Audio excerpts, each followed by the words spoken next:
I would like to recognize that the Clay Studio stands on the indigenous territory known as Lenape-Hawking, the traditional homelands of the Lenni-Lenape people. We'd like to take a moment to reflect on the role of the Lenape as the past, present, and future stewards of the land, and the role of all of us to join in their tradition of respect and caring for the land and each other. Okay, well, we're gonna move on to our standard question, which is how and why did you make the brave decision to make your life in art? I know, now I have the privilege of being able to answer this question twice. Yeah. I think I'll try to be a little bit more like precise with my answer this time. So I've had Did you go back and listen to what you said? No, before? but I think because my introduction to ceramics and like this life that I live now felt like, obviously we all have agency in our lives and it is an active decision for me to stay in this realm, but it was such like a spontaneous like happenstance that I fell into ceramics. And so literally everyone in my family, there's obviously creative people in my family, don't get me wrong, but like my mom is a teacher, my dad is an engineer, my sister's a criminologist, like we have farmers in the family back in Denmark and that kind of thing, but I don't necessarily have I don't have like a role model close to me that has lived a life in art or like in a creative thing. So I think for me, the brave decision was when I left undergrad. That feels like more of a like active decision of like, this is the route that I want to go versus like kind of getting introduced to ceramics. I took like my first clay class essentially in high school here in the US. And so when I finished high school and had no idea what I wanted to do with my life, of course, you're 17, you're like, how am I supposed to know what I want to do? So I kind of was led by like the cultural like ethos of Denmark of like taking some time off between high school and college. And so I actually journeyed to Denmark. I'd never lived there. I grew up in the US to Danish parents, spoke the language, used to always visit, like that kind of a thing. And going to Denmark specifically to sort of give myself 6 months to work in clay was kind of just like the break that I thought would be nice for me and like be with my people and, you know, that type of a thing. And I totally loved it, ended up applying to undergrad, but still within the thought of like, I'm being good to myself. I want to try this out, like not necessarily thinking that it would be snowball into anything greater. So I think for me, the brave decision really happened when I finished undergrad and I was like, this is something that I'm really interested in and I want to see where it could lead me. Like that's where I felt like I actively made a decision because I was in complete denial about getting accepted to an art school because I had like negative portfolio going on. I had no experience. Like I didn't have any of those things. So I guess that would be what I finished undergrad in 2016. So that was like a big moment for me, but very glad that I did it.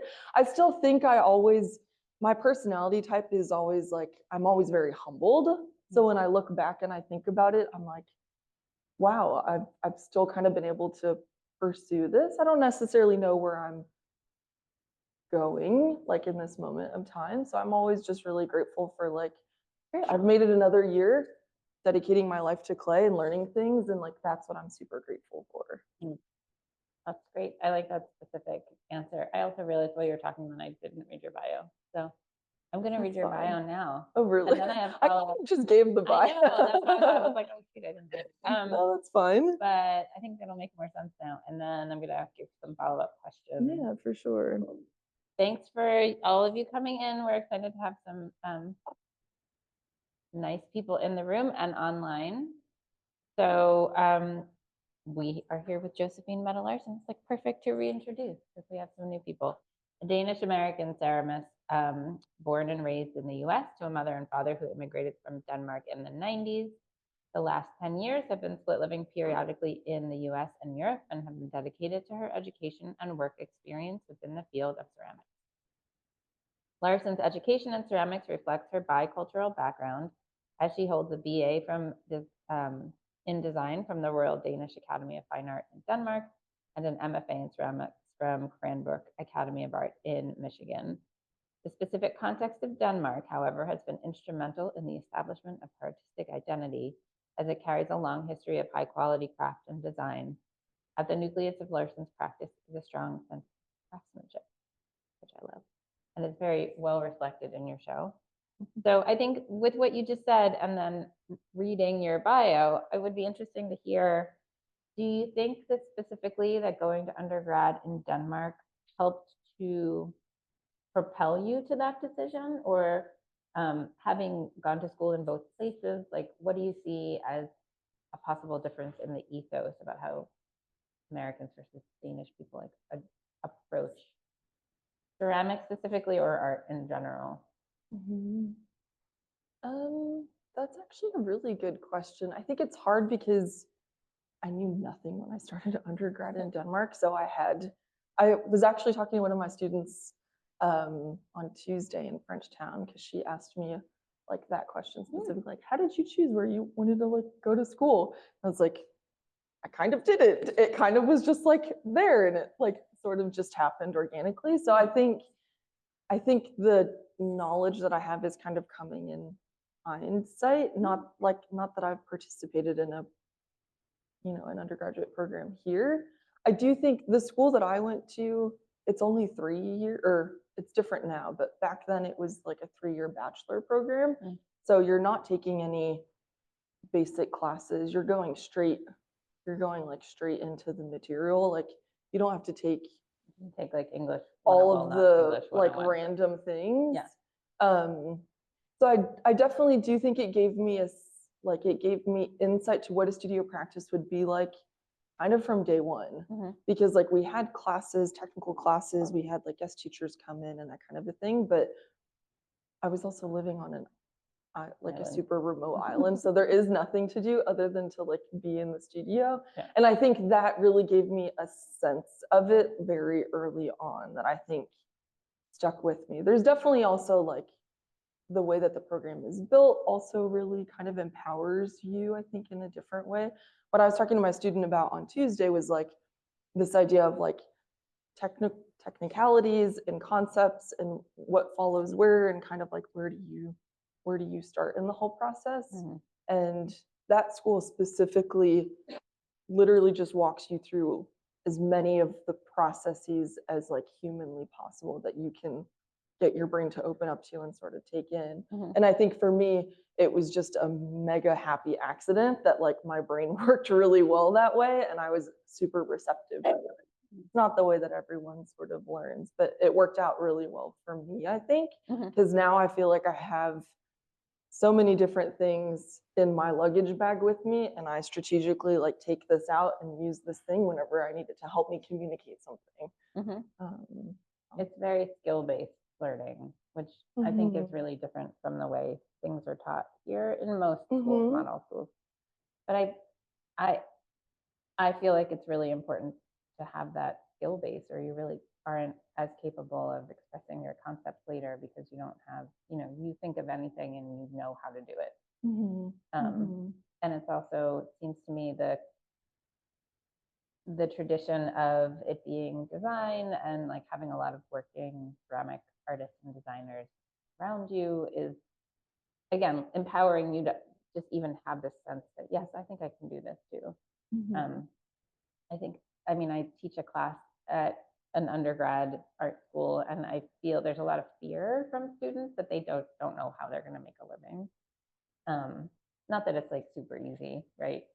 The way you set up your life, you have it's a challenge in a good way and everything. You don't have just like this job sitting waiting for you, but I think that there's fewer models other than teaching of like how you can really be a working artist, or it's just like a different ethos anyway. But then you came to Cranbrook and you had, so how would you compare those two experiences? They're completely different. But I mean, like undergrad versus grad school, those also are two very different things. They should be different. They should absolutely be different. But I think for me, I got really lucky because I got to have 2 different professors in my like graduate school time, and that ended up also just like adding value and having like yeah, two very different perspectives. Mhm. So for me, that was another like great experience, and another like completely open studio, 24-hour access. Like that's been like the one thing that has been the common denominator sort of in all of these contexts is I also wanted to make sure that I had like lots of good studio time wherever it was that I was going to end up going to school. Yeah. Well, you have that the work ethic that was instilled in a place where there was literally nothing else to do. Yeah. And also just that they, encourage you to do that. Yeah. That's great. Okay, so let's talk about the work a little bit, and then I'll ask you about your time at the police station. So for those of you who haven't seen the show yet, we have not the official photographs. These are Josephine's iPhone camera, but you do the iPhone pictures. We'll have formal photographs taken on Friday, but this is what happens when you have the talk at the beginning of the show. It's still fine. You get a sense of what it looks like in this space. So first, why don't you talk about the title and how you, conceived of the idea for the show? For sure. So the title is actually, I don't know if someone might already know where it kind of comes from, but it's actually a very, very small ending excerpt from a song. And I've heard this song a gazillion times over the years. And in the last couple years, every time I've heard it, it's really kind of stuck with me. And so that's where the title comes from, essentially. And for me, it's all about a mindset. Like, I guess we can jump right into it, and I'll give a little bit of background. If you've been downstairs and you've read the blurb, you know sort of what it's about. But I've been going through a pretty big shift in my life, I would say, over the last couple years. Right before I came in as a resident here, I lost my grandfather on my dad's side. Month after coming here, I lost my grandmother on my dad's side as well. And then last year, I lost my grandmother on my mom's side. And in between all of that, my sister has had 2 kids, which is super beautiful. So there's been, and I'm very close with my family, despite having literally grown up on the other side of the world. We used to visit every summer, and I would literally move in with my grandparents for like 3 weeks at their house, 3 weeks at the other house. So I have a really strong sense of family and family unit and support and all of that sorts of stuff. So it's been massive losing 3 extremely important people in my life, and also sort of so close to one another. That's, obviously what happens. And at the same time, gaining these 2 nieces that just bring so much joy. Speaking of a moment of joy, bring so much joy, bring so much optimism. They bring so much love. They bring so much potential, like all at the same time. So it's been absolutely beautiful, and I couldn't have asked for a better time to have the family grow in the midst of all of this. So the title really alludes to the mindset that I've had. Losing people that are far away physically, I've been lucky to be able to go and see them here and there. I wasn't with every single person when they left us, but I've been able to sort of see them, some of them sort of in the process, and kind of be there as much as I possibly can.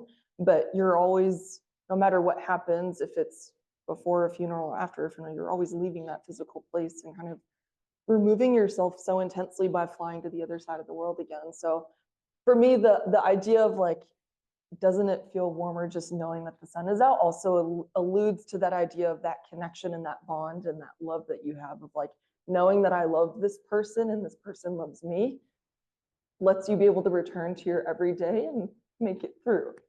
So it's all about the mindset and kind of how you move forward. Yeah. Yeah. Sorry, but that means it's important. Yeah. I wasn't expecting to like react that way. I'm so sorry. Okay.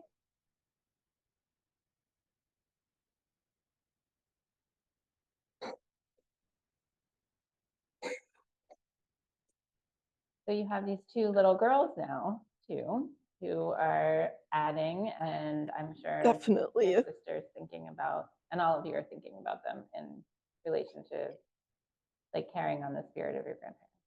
I'm not trying to make you cry more, I'm trying to make you cry less. No, those are happy tears, and I think it's an overwhelming feeling for me. So to talk about it, It's hard. it just brings up a lot, but yeah, the show, it's not all sadness. It's not all, um, again, that title really hones in sort of the mindset that I'm like carrying with me. And that's really the important thing. And obviously, all of the work that's in the show is extremely abstract. Like, I'm not making figures, I'm not making people, because this is something that we can all hopefully relate to. We're all going through challenges, no matter if it's losing family members, gaining family members, whatever sort of is happening in your life, we all have something that helps us kind of like power through. So of course, it's not only about the loss and the people that aren't here, but it's also about that potential, and kind of how we can move forward as well, for sure. I mean, it seems to me that it's very much positive. It's very much about like it's looking back and looking forward. And being present all at the same time. And that's what's so difficult in the midst of both grief and joy. Like sometimes something can be so joyous that you completely forget to stop in the midst of it. And it's so much easier to stop and take a breath when things are difficult and kind of sit with those feelings. So yes, I like what you're saying. It's like looking back, looking forward, but also about being in this moment. Like I hope that some of the work really does kind of ground you and your body and your senses and your thoughts and your feelings like in that exact moment wherever you're standing there. Yeah, well, I think that's a great segue into the physical space of how you decided to install because of the relationship to your body and how you feel when you're looking at the pieces. So you want to talk a little bit about why you chose to put things the way they are?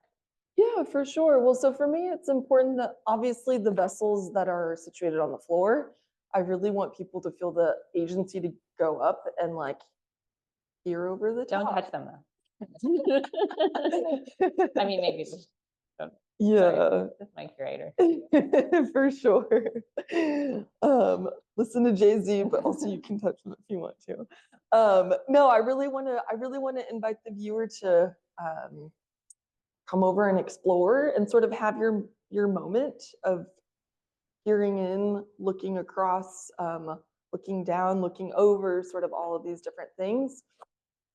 So I'm hoping that even sometimes it can be scary having to walk through ceramics, but hopefully there's enough space there that you feel like you can kind of maneuver around and peek over. Boy, I thought I was doing the right thing. Sorry. Oh, keep talking. They can't see this. Don't push me. Trying to share the. I'm trying to pin you because it's easier when we're doing the recording. Okay. Yeah, I'm gonna go to the next one in 1 second.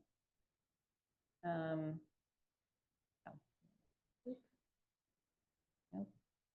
Okay, just don't look at this. Okay, for sure. So yeah, and the vessels are directly on the floor. We had many talks. Jennifer was with me as I was like installing the work. We had many talks about like, are we going to put them on some sort of like plinth or anything like that? But I don't want that barrier to be there. I want you to feel like you can walk up and be with them, be amongst them, and kind of do your own exploring. There was a lot of different positioning of the vessels before landing on this exact spot. And it was that I wanted to make sure that there was sort of a breath around them. With a few of the other setups that I had, it didn't feel like you had it sort of as much space. So I know that there's obviously like visually there's stuff right behind it when you're looking at the vessels, but I feel like having them off to the side, but still leaning into the space, gave enough of that like breathing room that I wanted to have for them. I love, when you were just talking about feeling the object in relation to your body there, it is wonderful. It's not something we usually get to do, to put pieces right on the floor, but they're so well made and stable, that it feels totally comfortable. It feels comfortable for people to walk among them. But then the pieces that are on the wall are so much, you can get right up to it, and they're just really engaged with your face and with, you know, you can get close enough that you almost start to feel like you're kind of going in the portal, or that you're being surrounded by the witness mark. And I think that happens as well when you look down into the vessels. So you're really kind of constantly being transported in and out of your body as you're walking around the space, which is really beautiful. And very much related to that idea of like looking back, looking forward, and then remembering that you're a physical thing that's happening right here. And working with those strong emotions and physically making the pieces, I think, you know, I don't want to speak for you, but from my perspective, the idea of like every fingerprint contains all of these ideas and emotions that you're having, and you're just like repeating that and infusing all of them with these ideas. Okay, sorry if I No, stole your thunder there, but it's That's, very. I'm glad you get that It's from very Mark. well communicated. I'll just. I'm super glad to hear that. Yes, that has been a really important thing for me. Like I've literally been going, like not funny, haha, but like funnily enough, literally been going in circles in my studio. And that's what it feels like my life has kind of been these last couple years, is like seeing so many things come full circle with someone leaving and someone coming, and yeah, that type of a thing. So the vessel is definitely very important. The circle is definitely very important, just like as a symbol for me, and extruding that circle up into a vessel, and the vessel communicates what it, like how it communicates not only my body, but the bodies that have joined us, the bodies that have left us. What does that vessel hold? Does it hold multiple things? Does it hold me? Does it hold you? Does it hold our thoughts? You know, all of those. And that's what all of the vessels are on the floor. There are a lot of these different iterations of, like, some of them, the enclosed ones I've been calling like offering bowls in a way. And the open ones where you're looking straight down into the floor and kind of seeing yourself and seeing the coil being reflected in the glaze and like continuing in that way. So all of the iterations that are in the show are essentially trying to revolve around that same thought, but sort of just being presented in different ways. So you're definitely seeing lots of things being repeated. But the vessels on the floor are definitely different and a little bit more scary, in the sense that like this is the first time that I'm leaving all of my prints as they are and not doing anything. For those of y'all who maybe have like seen some of my other work, and you're also seeing it with some of the wall works, those have been sort of scraped and refined. And parts of, like, even parts of the offering bowls are smooth. So I'm kind of playing with that dynamic. But in making these, and this picture is probably like a good one to show that process of like, this is one of the enclosed sort of offering bowls. And as I was building this, I have a support structure on the inside. I've like hand built coiled the top of it separately from the vessel, and I'm attaching that coiled piece into the top of it. But as I'm closing it, I'm faced with the photo on the right, which shows all of that layering that's happening as I'm building up that vessel. And these were the first ones that I started making. And for me, that was like the big aha moment of like, Josephine, you need to show this part. Like, this completely encapsulates that idea of sitting with a feeling, how it's changing over time, being able to look back at step 1 when you're at step 10 or sort of step 20. So the open ones probably wouldn't exist if I wasn't working in clay and if I hadn't made these pieces. And that's something that I'm always like, and we've even talked, like, as I started working on the show and just thinking about what it is that I want to talk about, but like, that's something for me in clay specifically that's like so near and dear to this material, is like, you are present in so many parts of the process that process leads you to so many beautiful new realms that you wouldn't be led to if it wasn't made in this material, in this way, sort of like in this moment. So these are the open ones, the photo that you're on right now, these are the open ones. So these were a little bit larger, but just giving context for like everything starts with, I guess I can talk like plainly, everything starts with like a flat slab base and then slowly building up those layers. So they've lived on my table, they've lived on my floor, they've like scooted around. I've almost built myself out of my studio at one point.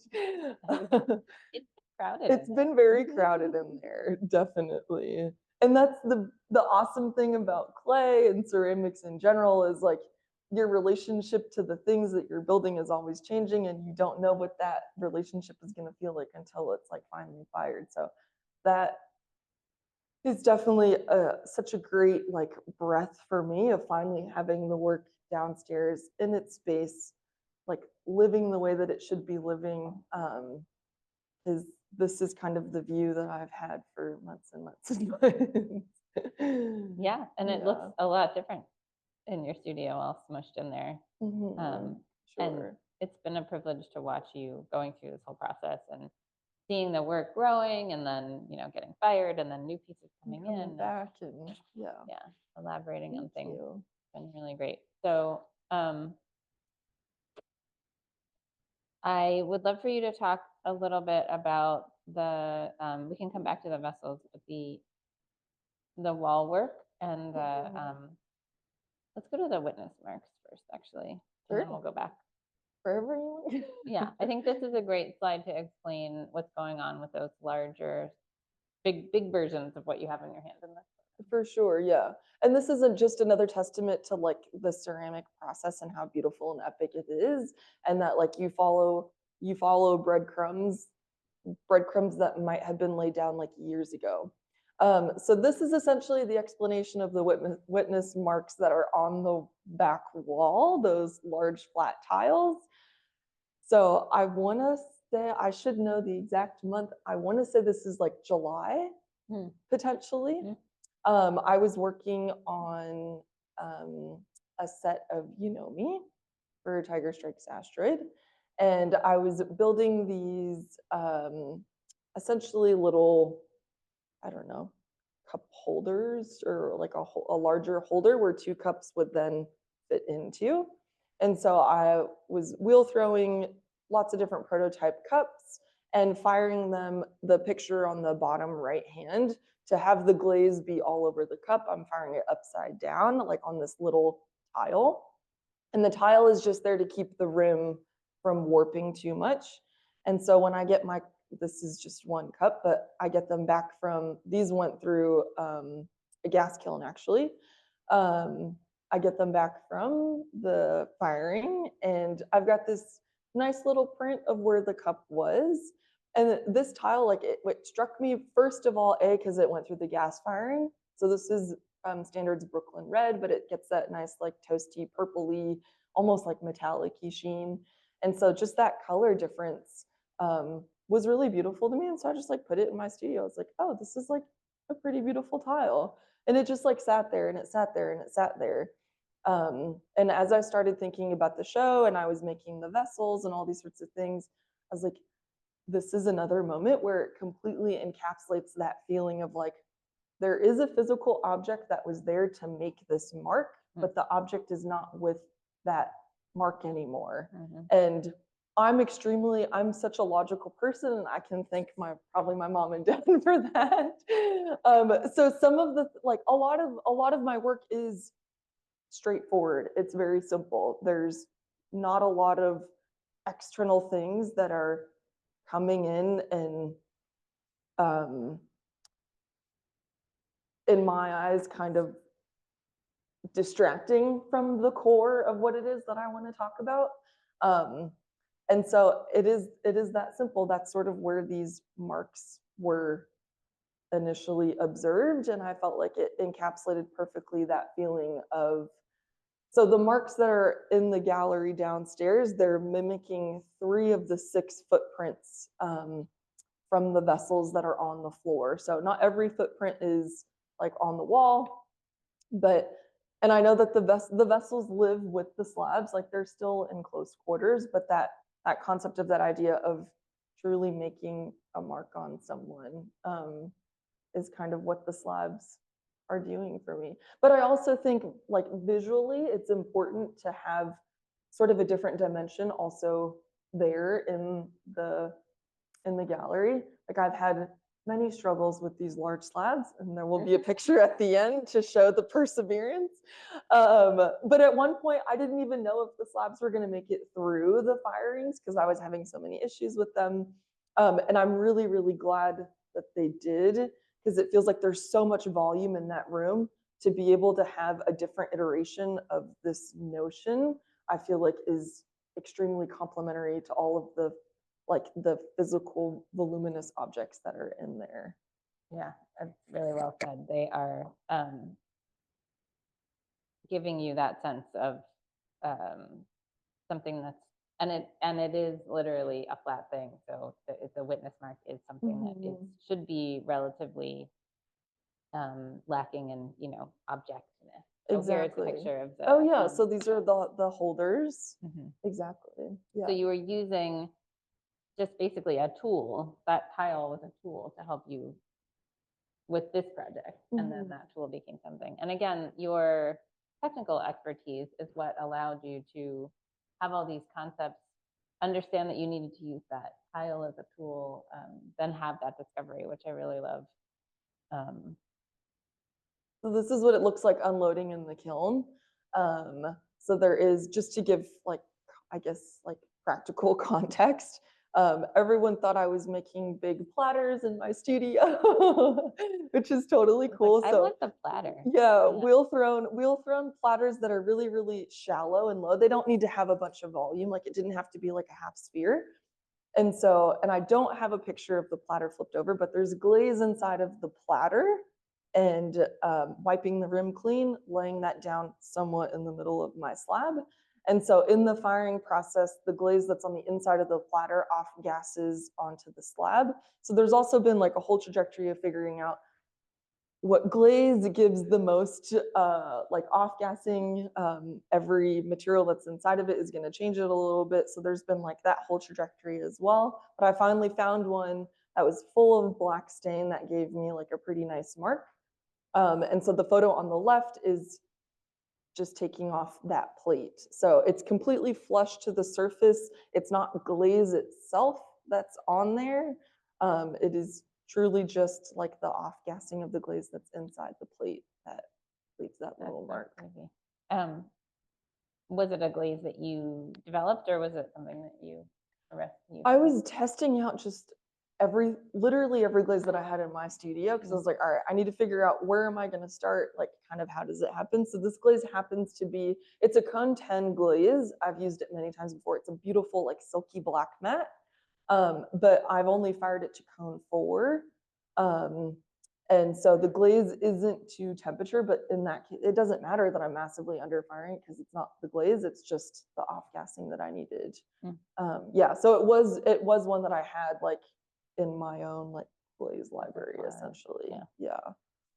And there's the sadness. This is ceramics. I have unloaded so many slabs. I have seen Doro in the hallway and she's like, Josephine, what are you doing? I'm like, just unloading all my slabs from the best. So this is the thing about ceramics that's so humbling. It doesn't matter how long you've been doing it. It doesn't matter if you've made something similar before. This is why we return time and time again. You're always going to have challenges. You're always going to have stuff that doesn't go well. You're always going to have a process that you think is tried and true, and then you do it in a different state or a different country or with a different clay, and it's completely different. So I think it's kind of funny. And I just thought I need to put these in the slideshow because I was literally on the verge of not knowing if I was going to have those slabs in the show. They've just been, these are all bisque fired. So they've been going into the kiln just fine. I'm drying them really nice and slow. And this is the funny part is I've dried slabs that are like way bigger than this and haven't had issues. So it's like, how's the kiln firing? What's the clay like? You know, all these different parameters. What are you firing it on? And da da da da da. When are you cutting them? How are you? The list goes on and on and on. So all of these slabs were perfectly intact before going into the bisque. I come back 2 days later, I open the kiln, and they're just not just cracked, but splitting from each other. Yeah. Um, I kept So saying, it's so been- how are we going to install the gallery? And Josephine was like, well, it depends on if this works and if you put in this works. But I will I also might say have that 2 pieces. I might have 15. I'm not sure. okay, it'll be. But you also really set yourself a long period of time. You took some time off from teaching. You were in the studio as Mhm. many hours of the day as you possibly could be. So Yeah. you didn't create a situation that was going to be untenable. You know, you understand clay enough to know that you needed to give yourself that period of time and Yeah. really make sure that there would at least be enough things for the gallery and be 100%. brave to think that you weren't sure exactly what was going to happen. But Yeah. that's another thing that comes with, I think, that skill and technical knowledge is like to really, the scheduling is so important, Yeah. which is not very romantic, but it's true. No, for sure. And I see that as kind of like a selfish thing because I was like, all right, I'm here for 3 years. If I can't feel like I'm working full time in my, because that's the reality of the situation is I'm not working full time as a ceramic artist. I am in the sense of like, I'm always working with clay because I teach like 50% of my work week and then like I'm in the studio like the other 50% of my work week. But that was something that like I think I knew that before. Was it not even before I got here? Like from the moment that I got here, and I knew that like a show would be incorporated in the time here. I knew that I wanted to throw myself that bone of like feeling like I could be in the process. And I love teaching, and it's an important part of what I do, and I love all of my students. But it's been a really beautiful time to just be in the studio and not have to worry about a whole bunch of other things sort of going on. And I'm really glad that I gave myself that time. Like it was difficult and it's financially really hard. But I've been saving up lunch money for a while. So I put myself in, I set myself up to know that I would have that time. Yeah, which was very important. It's very generous to the people around you who, we're here to support you. We want you to succeed. And then the idea that you're making sure to succeed is generous to us. Definitely not thought of as selfish at all. And to the people who are going to enjoy your artwork as well. So this is the last group of objects that you could technically walk us through what you were thinking. Yeah, so these are the only ones that are like true to the process that I normally exude in a lot of my work. So these are like scraped and refined. They're still all coil built, like literally everything or not everything, but like if it's not tableware, it's always hand built for me, and it's typically going to be coil built or slab built or a combination of the two. So all of these are still coil built, but they just have a different like outer surface treatment. Like if you were to flip them over, you're going to see the coils on the inside, but I'm kind of sure forming to refine the exterior. And these pieces for me, I felt like they're very intimate in the way that you sort of meet them on the wall. And that's definitely intentional. Also kind of, I'm always playing to this idea of like scale and the way that you can get that really intimate or like that really strong experience of the thing. And it doesn't always mean that it needs to be big. It's the way that you present it. It's the way that you kind of like, yeah, how you install it, where you install it, all of those things that that help really hone that idea in. And so for me, this like marriage of two different shapes kind of coming together in one, I didn't want any distractions of pinchy and coil and like all of these things kind of going everywhere. So it was important for me that these stayed sort of as smooth and as clean as possible, so that that marriage of those two opposing forms coming together is really the focus point, and you're not looking at like, ooh, where did she pinch this and where did she, that's not important here. It's important that these two are married and are side by side, and you're seeing that sort of progression along the wall. Yeah, and that, I mean, it's a bit mysterious, which I think is part of that, like the magic of getting close, like you said, and having it be like a personal experience. You're not asking the viewer to understand how you made it. You're just asking them to experience it. Exactly. Yeah. Okay. So then we can,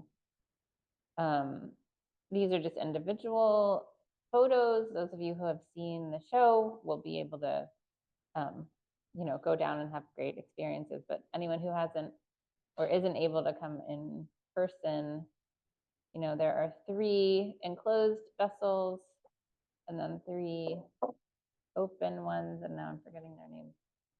It's enclosed vessels and cylinders. The enclosed ones are offering, the titles are sort of offering bowls, and the open ones are reflection pools. And that's just because of the glaze being on the bottom of, like, on the inside. It could be water, like it's, yeah, that time of being present and being there. So yeah, you look inside and there's a reflective glaze, and that's true for the offering bowls as well. And they're sort of more, in a way, like up in your face, so there's that mirror quality. And then these are the witness marks. I love that term, witness mark. Well, that's thanks to you, Jennifer. You can tell us the story, because I had no idea about this thing, but it I forgot that I perfectly encapsulates. Yeah, I mean, it's a term that's often used in furniture. Historic furniture. If you have the brass on the drawer pull, you can take it off, and you'll often find a witness mark because of the polish or how people were cleaning it, or the sun bleaching of the wood will be stopped by the brasses. But I mean, I think people, I don't know, when you're in like a wood fire situation and there's like a flame mark, people don't call those witness marks. I don't really know. I don't wood fire a whole bunch. Yeah. Anyway, so I'm not sure. Maybe I think in different anyone fields, in Zoom can maybe like jump in and let us know. Let us know what it's called. Jennifer Martin, anybody? So yeah, when you showed me that, I was like, oh, it's a witness mark. And you are a witness. And the object is a witness, and then the viewer is a witness. It's really great. I wasn't trying to pat myself on the back. I actually forgot that I was the one who No, that's props to you. That was like, it was an eye-opening conversation to have, because like I've been calling them like placeholders and like all of these like funky little terms, because I didn't have a great term for it. And yeah, the witness mark, talks about the object, it talks about the person, it talks about all of this, it talks about the slab. It's and like to all of us, and the idea of someone who was there who isn't there anymore, right? And you witnessed them, they witnessed you, they left their mark on you, obviously. So that's lovely. I think we're getting to the time when people are welcome to answer or ask questions. I can answer the questions too. Wait. Would it off gas again? And can you repeat the question so people can hear? Yeah, so Vicky's asked, I forgot. I'm like going to the camera. It's right here. So Vicky's asking if that placeholder that I was to use on the slab that has the glaze on the inside, if I was to fire that exact same placeholder again, if it would off gas just as much. And I don't know, because I've never fired any of the placeholders twice, actually. I would think that it would, but I'm not entirely sure. If it would get lighter and lighter? If it would get lighter and lighter and lighter. Wait, I'm sorry, I don't know the answer to this. Is glaze, was it fired once and then used as the top, or you put the glaze on and it was still like unfired glaze? Okay, unfired. Exactly. Glaze. So it would have to be different.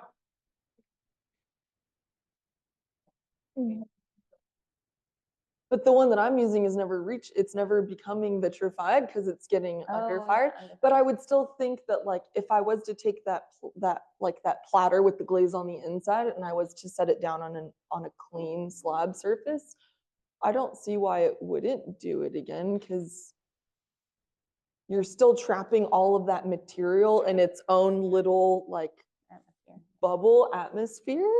But that's a good question. Yeah. It gets lighter and lighter and lighter. And that sometimes is a desired effect, or you can play with it as an effect. That's a good question. coming first. I think that's really great that the request is right on the floor and not in some.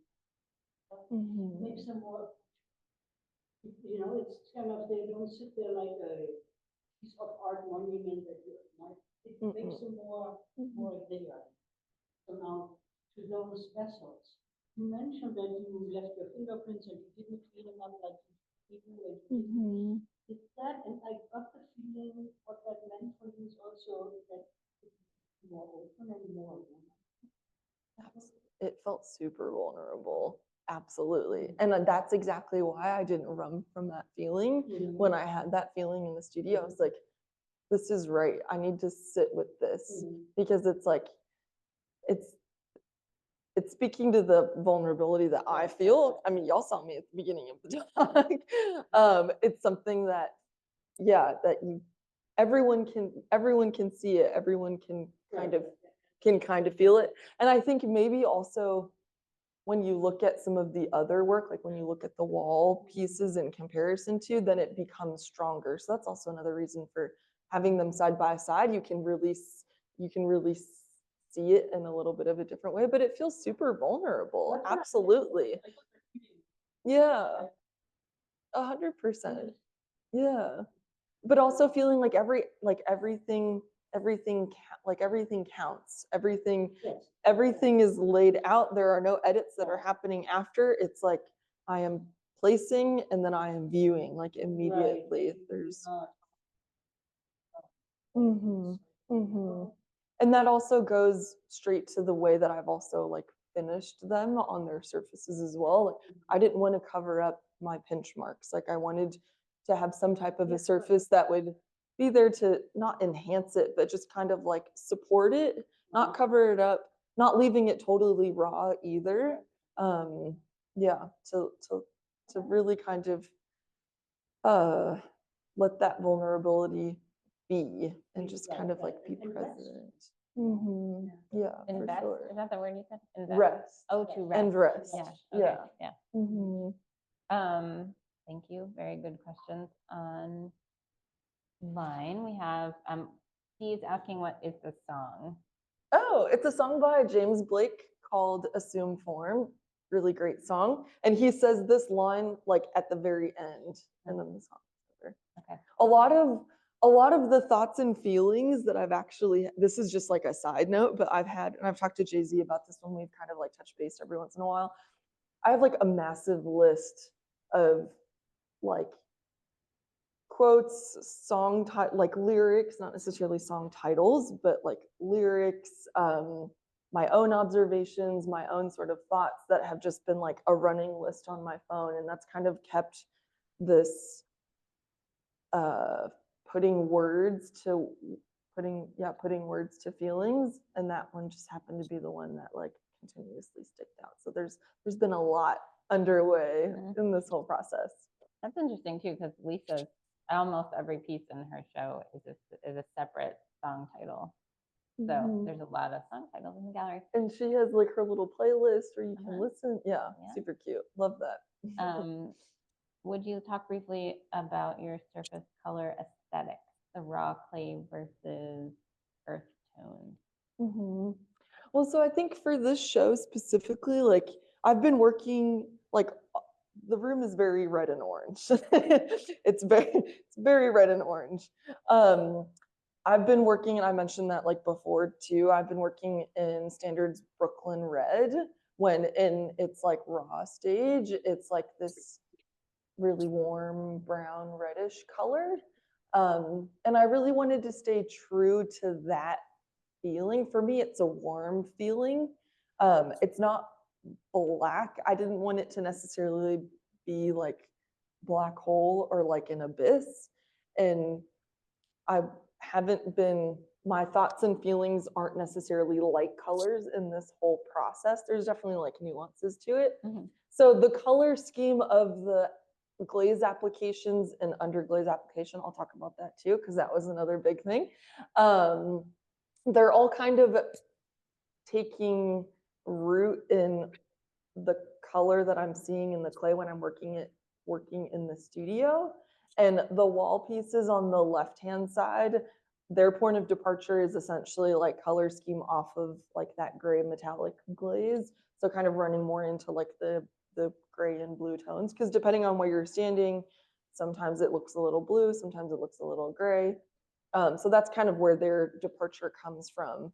The outsides are all underglazed, so all the vessels on the floor, and then the very first wall sculpture on the left-hand side, it's just an underglaze. It's 50% of Amico's red brown and 50% of Amico's velvet maroon underglaze. That's it. And I did that for one reason. We were talking about, or someone was asking about like, yeah, sizes, and we're talking about moving things around, and I knew that from the get-go. I'm putting something on the surface that I don't have to go back in and like wipe off all the bases. I was able to glaze all of these pieces on my own. I had help lifting them all into the kiln.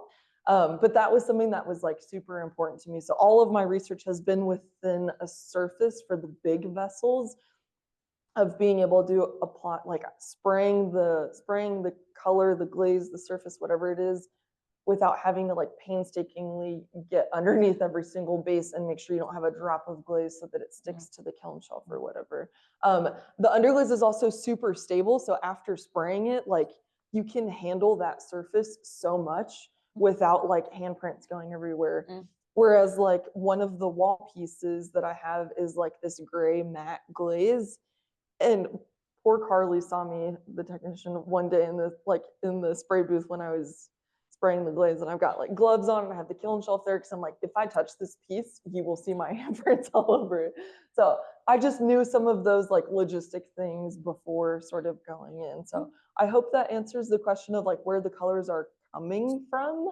The earth tones are just feeling, that's like, for me, it's feeling very grounded, and they're warm. That was what was like probably most important to me, is that I hope that those tones all feel like warm and inviting, and like comfortable to be around. I think something that really struck me was this idea that, I think that's the best, well, maybe that's the best one.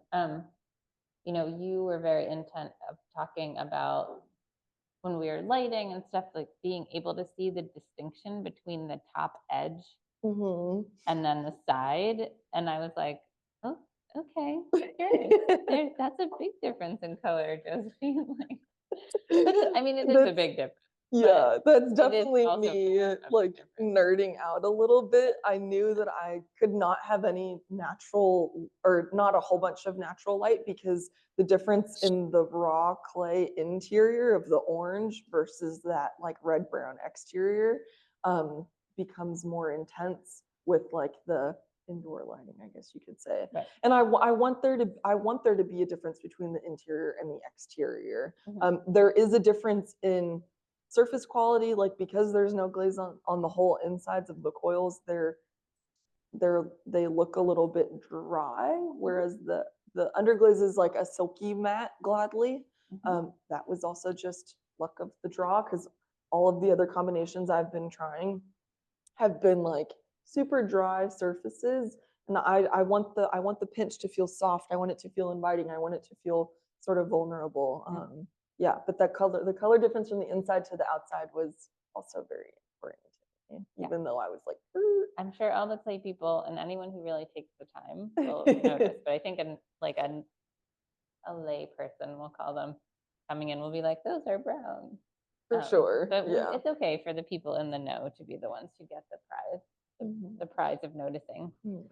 We didn't really talk, and we don't have too much longer, about just your experience in the residency. Yeah. I left that to a very few moments at the end. Do you want to make some comments about? Yeah, I mean, I think I came into the clay studio so curious.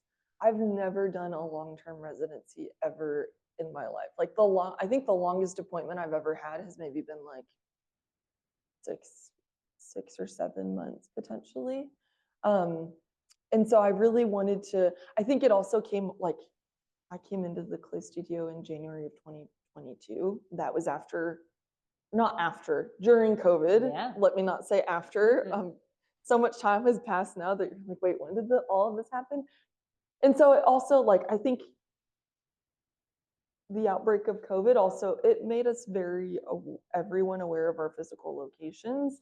And I also just thought of like the jumping around to residencies here and there and there and there and there, all of a sudden felt like maybe we're never going to do that again. And that's okay. So the Clay Studio was a massive pull for me to have some stability in my placement, try something completely different, of like, set yourself up to be here for a long time, because all the residencies that I've done have been like me working let me just say, I don't mean this in a bad way, a regular full-time job to save up enough money to go do my residency and like not worry about anything except for me and my work, essentially, and taking care of myself.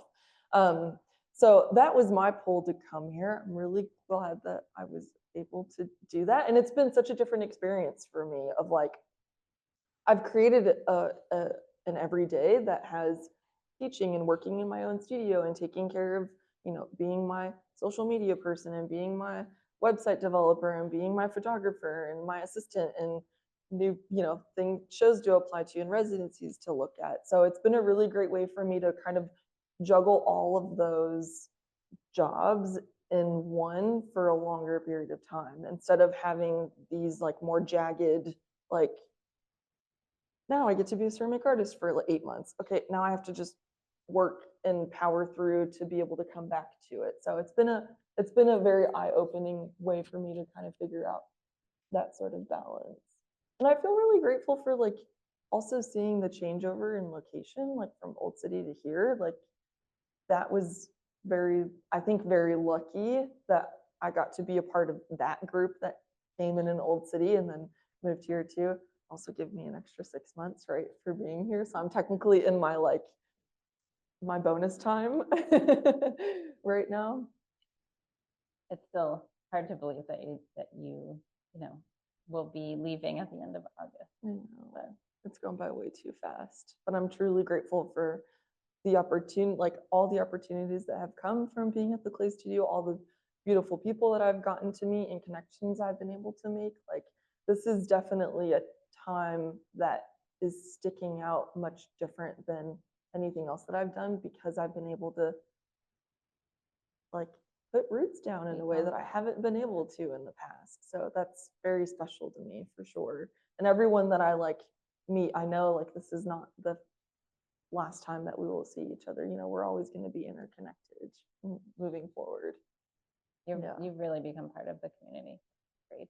And it's been an honor and a pleasure to see you working so hard in your studio and get to talk to you, and to have been able to watch you build this beautiful show. Thank you so much. I appreciate it. Yeah. Thank you, Josephine. All right, everybody, please go see the show. February 13th, which is February 2nd Thursday, is the reception. So come back, see the show again with snacks. And I hope everyone has a lovely day. Thank you so much for coming. Thank you.